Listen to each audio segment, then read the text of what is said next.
Glória a Deus. Abra comigo a sua Bíblia, por favor, no Evangelho de Mateus, capítulo 25. Evangelho de Mateus, capítulo 25.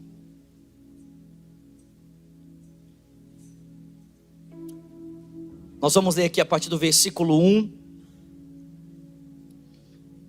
Diz assim a palavra do Senhor. Mateus 25, verso 1 diz: o reino dos céus será, pois, semelhante a 10 virgens que pegaram as suas candeias e saíram para encontrar-se com o noivo. 5 delas eram insensatas e 5 eram prudentes. As insensatas pegaram suas candeias, mas não levaram óleo. As prudentes, porém, levaram óleo em vasilhas junto com as candeias. O noivo demorou a chegar e todas ficaram com sono, adormeceram. E à meia-noite ouviu-se um grito: o noivo se aproxima, saiam para encontrá-lo. Então as virgens acordaram e prepararam as suas candeias. As insensatas disseram às prudentes: dê-nos um pouco do seu óleo, porque as nossas candeias estão se apagando. Elas responderam: não, pois pode ser que não haja o suficiente para nós e para vocês. Vão comprar óleo para vocês. E saindo elas para comprar o óleo, chegou o noivo.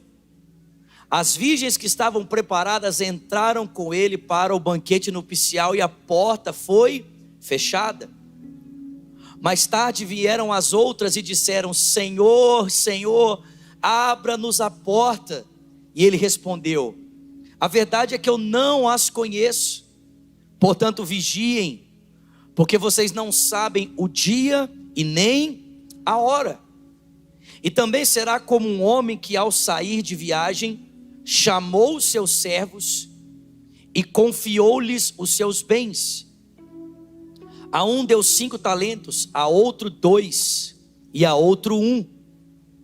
E a cada um de acordo com a sua capacidade, e em seguida partiu de viagem.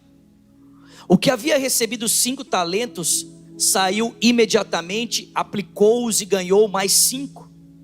Também o que tinha 2 talentos ganhou mais 2. Mas o que tinha recebido 1 talento saiu, cavou um buraco no chão e escondeu o dinheiro do seu senhor. Depois de muito tempo, o senhor daqueles servos voltou e acertou conta com eles. O que tinha recebido 5 talentos trouxe os outros 5 e disse: Senhor, o Senhor me confiou 5 talentos, veja, ganhei mais 5. E o Senhor respondeu: muito bem, servo bom e fiel. Você foi fiel no pouco e o porei sobre o muito. Venha e participe da alegria do seu Senhor. Veio também o que tinha recebido 2 talentos e disse: Senhor, o Senhor me confiou 2 talentos, veja, eu ganhei mais 2. O Senhor respondeu: muito bem, servo bom e fiel. Você foi fiel no pouco, eu o porei sobre o muito. Venha e participe da alegria do seu Senhor. E por fim, veio aquele que tinha recebido 1 talento e disse: olha, Senhor, eu sabia que o Senhor é um servo severo e que o Senhor colhe aonde o Senhor não plantou, o Senhor junta aonde não semeou, por isso eu tive medo. Saí, escondi o seu talento no chão e veja, aqui está o que pertence ao Senhor. O Senhor respondeu: servo mau e negligente, você sabia que eu colho aonde não plantei e junto aonde não semeei? Então você devia ter confiado o meu dinheiro aos banqueiros, para que quando eu voltasse, recebesse pelo menos de volta com juros. Tirem o talento dele e entreguem-no ao que tem 10, pois a quem tem, mais será dado, e terá em grande quantidade, mas a quem não tem, até o que tem lhe será tirado. E lancem fora o servo inútil nas trevas, aonde haverá choro e ranger de dentes. Versículo 31, quando o Filho do Homem vier em sua glória com todos os seus anjos, ele se assentará no seu trono celestial, e as nações serão reunidas diante dele, e ele separará umas das outras, como o pastor que separa as ovelhas dos bodes, e colocará as ovelhas à sua direita e os bodes à sua esquerda.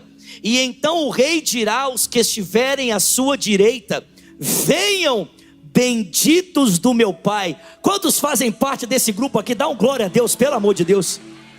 Recebam como herança o reino que foi preparado para vocês desde a criação do mundo.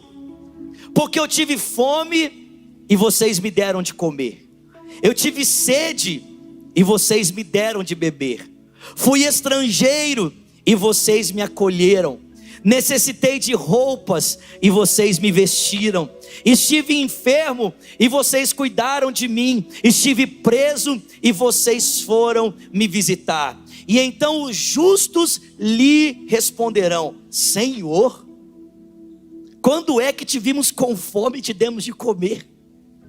Ou com sede e te demos de beber? Quando é que o Senhor estava como estrangeiro e te acolhemos? Ou quando o Senhor estava necessitado de roupa e te vestimos? Quando é que te vimos enfermo ou preso e fomos te visitar?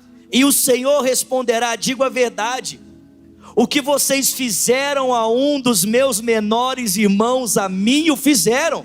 Dá um glória a Deus aí, igreja. E então ele dirá aos que estiverem à sua esquerda: malditos, apartem-se de mim para o fogo eterno, preparado para o diabo e os seus anjos. Porque eu tive fome e vocês não me deram de comer, eu tive sede e vocês não me deram de beber, fui estrangeiro e vocês não me acolheram, necessitei de roupas e vocês não me vestiram, eu estive enfermo e preso e vocês não me visitaram. E eles também responderão: Senhor, quando o Senhor esteve com fome ou com sede, ou quando esteve estrangeiro ou necessitado de roupas, preso ou enfermo, e não te ajudamos? E ele responderá: digo a verdade, o que vocês deixaram de fazer a um desses mais pequeninos. Glória a Deus. Os pequeninos, aleluia. Só os pequeninos digam aleluia. Aleluia, Jesus. Também a mim deixaram de fazer. Pega essa palavra, vaso. Eis que Deus está falando, aleluia. Estes irão para o castigo eterno, mas os justos para a vida eterna. Dá um glória a Deus nessa noite. Eu quero falar com você sobre insuficiente. Diga para quem está do seu lado: insuficiente. Mas vamos orar antes, amém, meus irmãos? Senhor, dá-nos olhos para ver nessa noite, dá-nos ouvidos para ouvir e um coração sensível para receber a Tua palavra. Senhor, nós temos fome e sede do Senhor, nós queremos ser despertados pelo Senhor, e é por isso que nós pedimos: fala conosco, não nos deixa sair desse lugar da mesma forma como chegamos, mas encha-nos da Tua palavra. Eu te peço por misericórdia, Senhor, que no abrir da minha boca somente a voz do Senhor seja ouvida e nenhuma outra. É o que todos nós aqui reunidos oramos e te pedimos em o nome de Jesus. Quem crê diga amém. Escute isso: a nossa vida, irmãos, é o resultado de dois momentos. O primeiro momento é o dia que eu conheci Jesus, e o segundo momento é o dia que eu vou me encontrar com Ele. Você pode dar glória a Deus por isso? A nossa vida é o resultado de dois momentos. Primeiro momento, o dia que você conheceu a Cristo. E o segundo momento, o dia que você vai se encontrar com Cristo. Quem é que vai se encontrar com Jesus aqui? Preste atenção. O que eu faço entre o primeiro encontro e o segundo encontro é determinante para a maneira como eu vou me apresentar a Cristo, ou como eu vou estar preparado para o segundo encontro. Se a minha vida é o resultado de dois encontros, o dia que eu conheci a Cristo e o dia que eu vou me encontrar com Cristo, esse tempo entre o primeiro encontro e o segundo encontro é determinante para a maneira como eu vou me apresentar a Cristo, como Cristo vai me encontrar quando Ele vier para me buscar, para estar com Ele, amém? Quem aqui está ansioso pela volta de Jesus, dá um glória a Deus aqui. Irmãos, Jesus conta essas 3 parábolas, essas 3 histórias, exatamente nesse contexto. Em Mateus capítulo 24, Ele acabou de proferir o que nós chamamos de sermão escatológico. Jesus passa com os seus discípulos pelas estruturas do templo de Jerusalém, que até aquele momento não havia sido destruída. E os discípulos olham para o templo ali em Jerusalém, e eles ficam maravilhados. Eles dizem para Jesus: Jesus, olha que estrutura extraordinária, olha o tamanho dessas pedras, olha que grandeza, que glória. E o texto bíblico diz que Jesus olha para os seus discípulos e diz: olha, esse templo pode ser muito glorioso, mas aqui não ficará pedra sobre pedra. E para o judeu essa era uma informação tão chocante, que eles entendiam que se o templo seria destruído, o mundo acabaria. A destruição do templo para judeu estava quase que conectada ao final dos tempos. É por isso que após essa afirmação, os discípulos perguntam para Jesus: quando vão acontecer essas coisas? E qual é o sinal da tua vida? E Jesus começa a descrever então para eles a forma como eles devem perceber os tempos que marcam, que antecedem a sua volta. E posteriormente então ele conta essas 3 histórias para ajudar os discípulos a entender marcas que todo cristão precisa ter para estar preparado para a volta de Jesus. Mas ele também mostra, irmãos, a insuficiência de um grupo de pessoas que não irão carregar essas marcas. À medida que ele apresenta as marcas que ele espera ter em nós, ele o faz a partir de um grupo que não apresentará essas marcas e por isso não estará devidamente preparado para a volta de Jesus. O texto diz que as virgens não haviam preparado o óleo suficiente, ou seja, era insuficiente o óleo. O texto diz que o servo não havia sido achado fiel, foi insuficiente a sua entrega. E a Bíblia diz para mim que as nações serão julgadas pela sua insuficiência no serviço. Então essas 3 histórias mostram para mim e para você qualidades que o Filho de Deus espera encontrar em nós, à medida em que ele denuncia a falta de suficiência de uma geração que não está preparada para a volta de Jesus. Chacoalha quem está perto de você e fala para ele: insuficiente. Chacoalha ele e fala para ele: insuficiente. A primeira denúncia de Jesus é, escuta comigo, não buscar o suficiente, não vigiar o suficiente. E ele faz isso, irmãos, a partir da parábola das 10 virgens. Escuta comigo aqui. O texto bíblico diz que as virgens insensatas são chamadas assim porque falta o que na vida delas, irmãos? Azeite, falta óleo. E você sabe que no texto bíblico o óleo está ligado à unção do Espírito Santo. O óleo está ligado à presença de Deus. Aliás, irmãos, dentro da estrutura da cultura judaica, o óleo passava por um processo muito interessante para que ele fosse extraído. Há uma pedra que era usada pelos judeus para a prensa, e essa pedra ela era responsável por prensar a oliveira que dá a azeitona de onde era extraído o azeite. A oliveira normalmente ela era prensada 3 vezes, a azeitona era prensada 3 vezes. A primeira prensa da oliveira extraía o óleo mais puro, o óleo mais limpo possível. E esse óleo era tomado pelos judeus e levado para o templo. Esse óleo, o óleo mais puro, o óleo mais fino, ele era usado na estrutura do templo para a iluminação do templo. Posteriormente a azeitona era prensada, a oliveira era prensada uma segunda vez. E na segunda prensa desse óleo, na segunda prensa dessa azeitona, o óleo retirado, o óleo extraído, era usado para o contexto das famílias, para a alimentação, para a iluminação da casa. Era o óleo que ia para a comida, mas também o óleo usado para iluminar a sua casa, para iluminar o ambiente doméstico. E então, por uma terceira vez, a oliveira era prensada. E esse último óleo que era extraído era o óleo que os romanos usavam para a iluminação das ruas. O primeiro óleo para a iluminação do templo, o segundo óleo para a iluminação da casa, o terceiro óleo para a iluminação das ruas. Agora, sabe o que é interessante, queridos?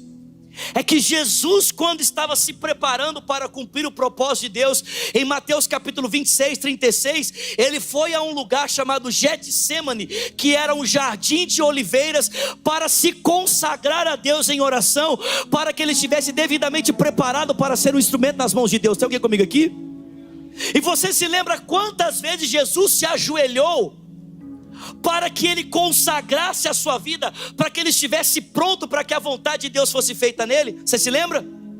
Ele se ajoelhou por 3 vezes. Por 3 vezes o Filho de Deus foi prensado como uma azeitona. Por 3 vezes ele dobrou os seus joelhos e se consagrou ao Pai, assim como a oliveira era prensada, para que, irmãos, na sua completa entrega e consagração, por meio da oração, todo o seu ser fosse esvaziado, para que a vontade de Deus fosse feita na vida dele. Alguém pode dar glória a Deus por isso aqui? Ou seja, irmãos, o óleo está em falta na vida dessas virgens. Por quê? Porque falta a elas consagração. Elas são insuficientes na busca de Deus. Elas buscam para ter óleo apenas numa medida, e não para ter óleo numa medida cheia. Deixa eu dizer uma coisa para você: a minha vida e a sua vida de busca de Deus tem que ser tão intensa ao ponto de nós termos óleo para iluminar a igreja, para iluminar a casa e para iluminar o mundo.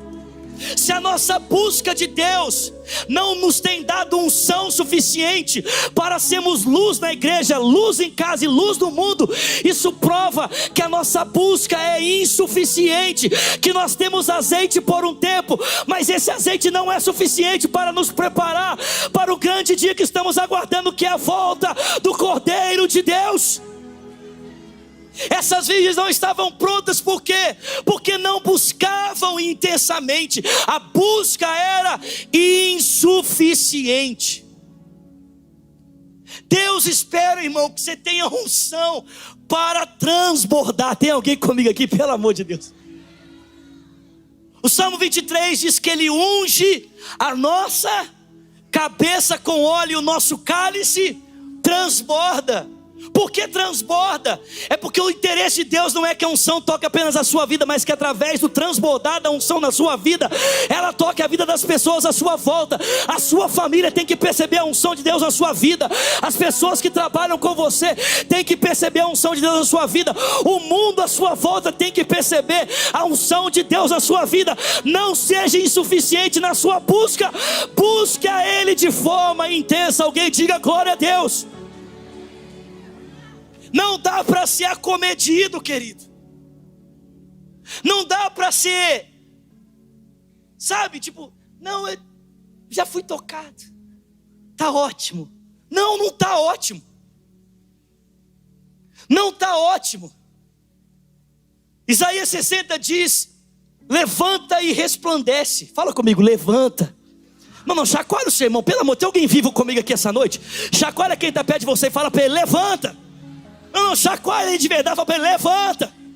Fala para ele, resplandece. Fala para ele, porque já vem a tua luz. Só que presta atenção, querido. No tempo em que Isaías profetizou isso, a luz não era elétrica. A luz era de lamparina. Sem óleo é impossível iluminar. Sem óleo é impossível ser luz. Não dá para ser luz se a gente não está cheio de óleo.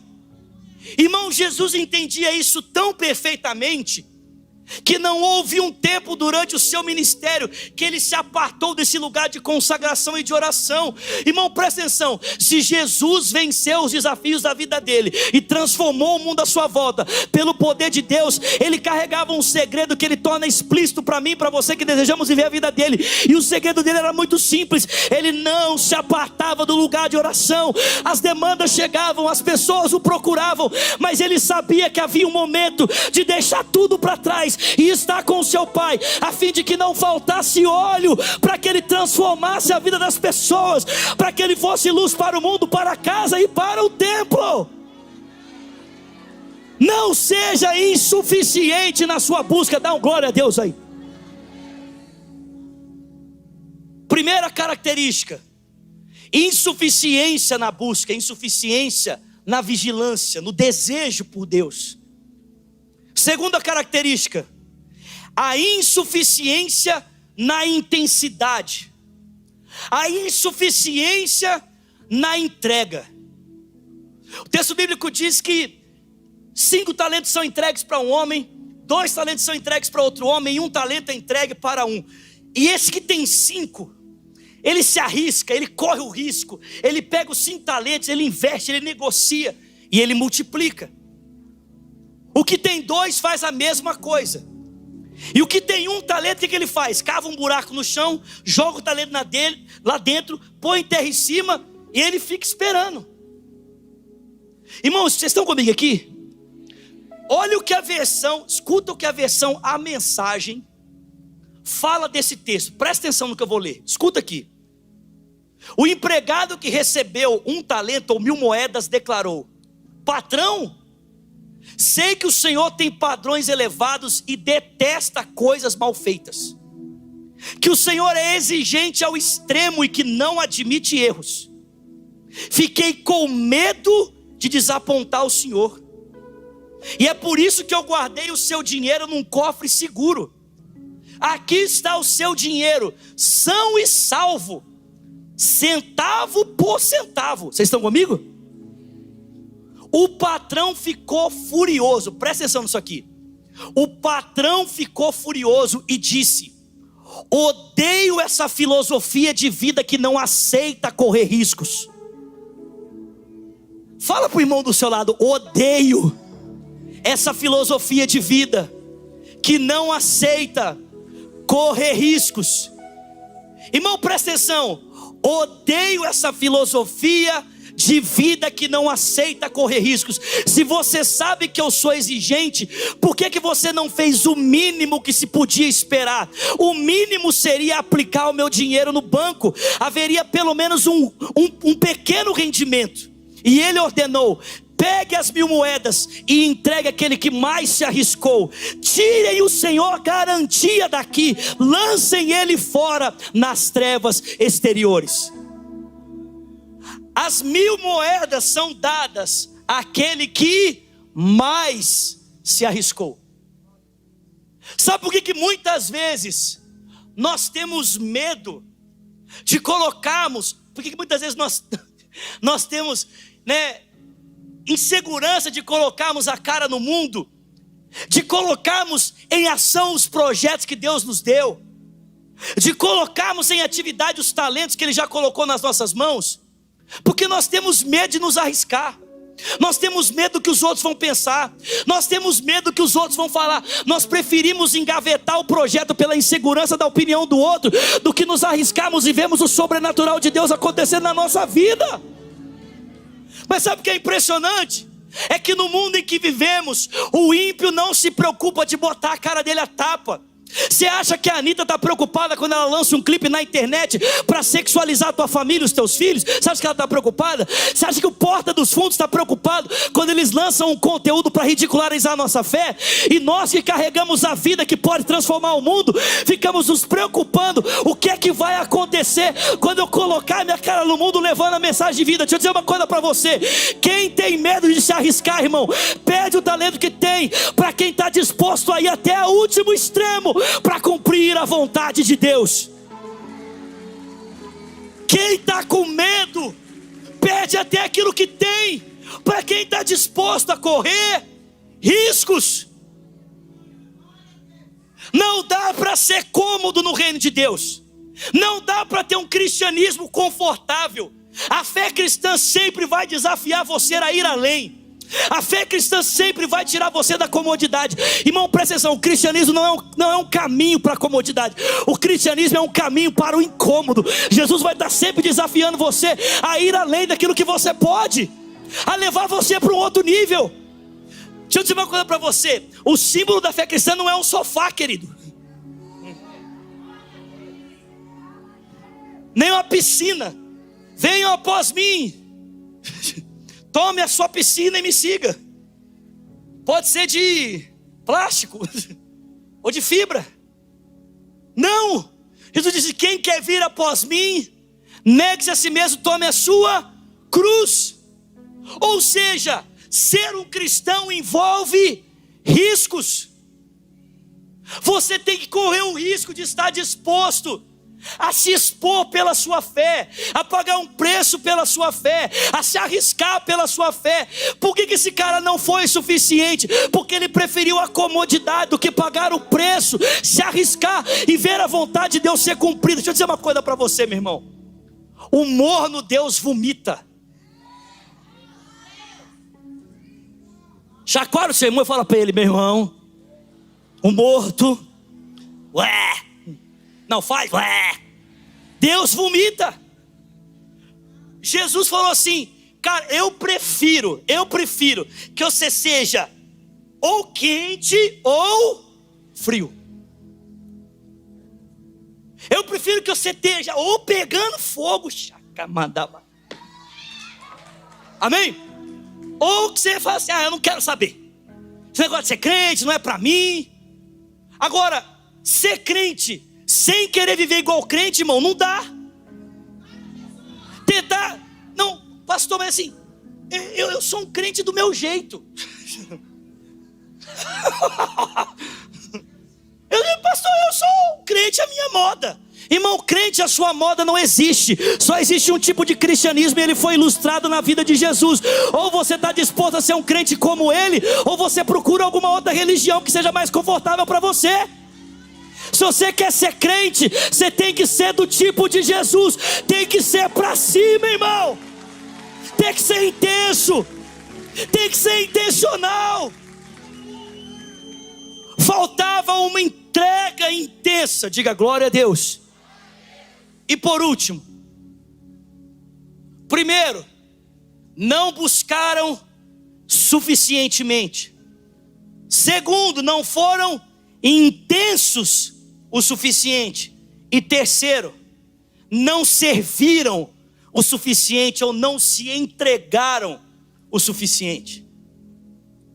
O texto diz que naquele glorioso dia Jesus vai reunir as nações diante dele, e ele vai fazer uma separação entre os bodes e as ovelhas.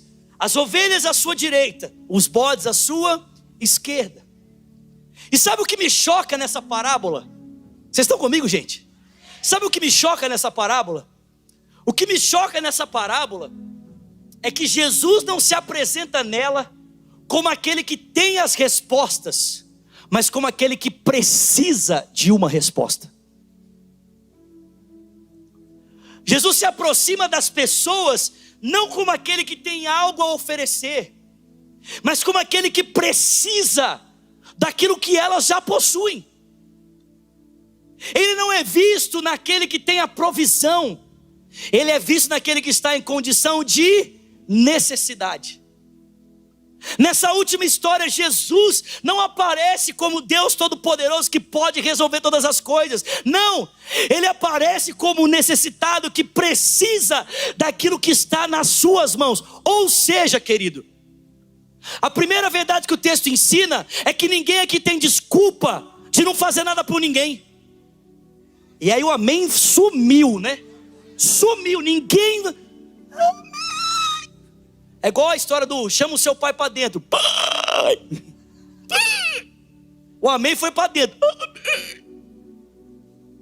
Ninguém tem desculpa. Porque normalmente a desculpa que a gente dá de fazer alguma coisa é: mas eu não tenho nada para oferecer. Conversa fiada. Se você não tivesse nada para oferecer, Jesus não estaria te pedindo alguma coisa. Se Ele chega até a mim e a você em necessidade, suplicando por uma assistência, é porque Ele sabe que em você já foi depositado um tesouro precioso, que pode ser repartido com alguém que está em necessidade. Diga glória a Deus. Segunda desculpa que a gente dá, é que a gente fala assim: mas eu não sei quem eu ajudo. É tipo o fariseu da parábola do bom samaritano: quem é o meu próximo? Aí Jesus adora contar histórias. O pastor Márcio Valadão que faz isso. O pastor Márcio responde algumas perguntas de maneira enigmática. Ele é tipo Jesus. Você pergunta para ele: pastor, o que eu tenho que fazer? Ele fala: filho, vou te contar uma história. Aí você tem que decifrar o enigma do mestre dos magos para fazer alguma coisa, né?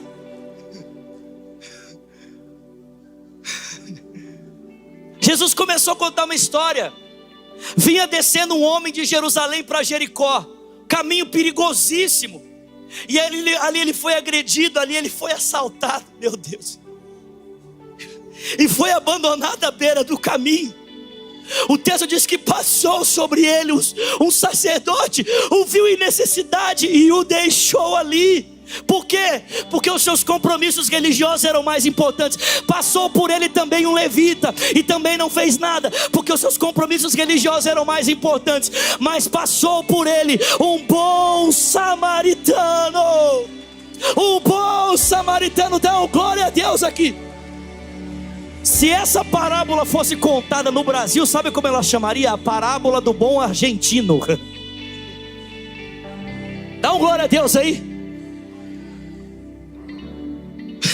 A parábola do bom argentino. O argentino parou. Messi! Desceu do seu animal, socorreu aquele homem, o colocou sobre o seu animal e caminhou com ele até a próxima hospedaria. Entrou na hospedaria, pagou os primeiros socorros e disse: faça alguma coisa por ele. E se faltar no dinheiro que eu paguei, não tem problema. Quando eu passar por aqui de novo, eu termino de pagar a dívida. Alguém pode dar glória a Deus? Eu te pergunto: como você gostaria de ser assistido? Como foi assistido o sacerdote? Como você gostaria de ser assistido? Como foi assistido o levita? Ou você gostaria de ser assistido como foi assistido o bom samaritano? Meu irmão, deixa eu dizer uma coisa para você. Aquilo que nós desejamos para a gente é o que nós deveríamos estar entregando para as pessoas.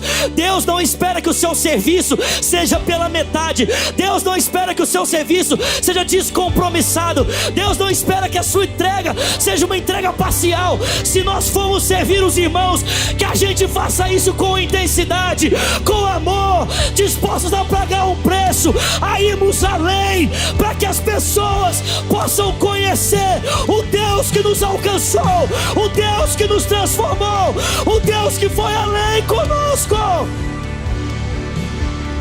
Que eu sirva ao meu próximo como eu desejo ser servido.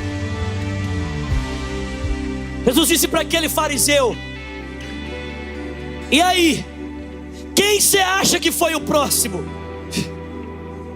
O fariseu estava tão revoltado que Jesus tinha usado a palavra samaritano, e para ele era muito difícil falar essa palavra, que ele respondeu: o que fez alguma coisa. Aí ele disse: vai tu e faça o mesmo. O pastor André alguns dias atrás falou isso aqui no culto. Eu repito para você e caminho para o encerramento. Sabe qual que é o nosso problema? É que a gente acha que as pessoas que a gente odeia deveriam ser odiadas por Deus também. É tipo assim: Deus, se eu não gosto dessa pessoa, por que o Senhor gosta? Senhor, se eu não gosto do Godofredo, por que o Senhor gosta do Godofredo? Senhor, se eu não gosto da Maria Antônia, da Antonieta, alguém que chama Maria Antônia, não levanta sua mão, amém? Por que o Senhor gosta dela? O que você tem que entender é o seguinte: o seu Deus não tem compromisso com os seus sentimentos, Ele tem compromisso com o amor dEle. O compromisso de Deus não é com os meus sentimentos, não é com os seus sentimentos. O compromisso de Deus é com o amor dele. E o amor dele é um amor incondicional. Ele está disposto a ir além, até mesmo com pessoas que você não está disposto a ir além.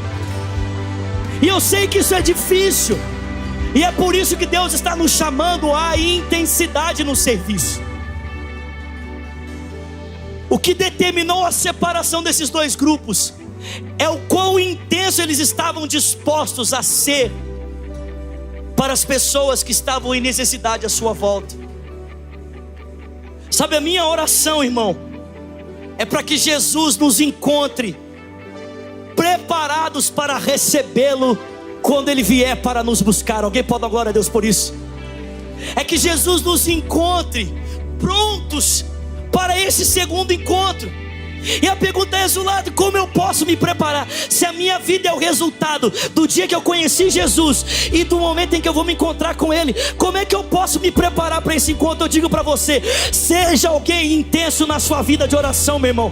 Seja alguém que busca a Deus, que ama a Deus, que paga um preço de oração. Está chovendo, você está orando. Está caindo fogo, você está orando. As lutas vêm, você está orando. Os desafios se levantam e você está orando. O Pentecoste está chegando e você está orando.